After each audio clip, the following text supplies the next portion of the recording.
Hello বন্ধুরা, আমার সালাম নিন। আসসালামু আলাইকুম। আশা করি আপনারা সবাই ভালো আছেন ইনশাল্লাহ, এবং আমার প্রত্যাশাও তাই। সেই সাথে আমার প্রীতি ও শুভেচ্ছা নিন। আজ এ পর্যায়ে যে বিষয়ে কথা বলবো তা হচ্ছে ধন ঐশ্বর্যকে আমাদের কখনো বড় মনে করা উচিত নয়। আসল ধন ঐশ্বর্যই হচ্ছে মানুষের মন।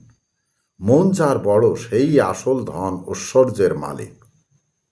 মনে রাখবেন, ধন ঐশ্বর্যকে কখনো বড় করে দেখা উচিত নয়।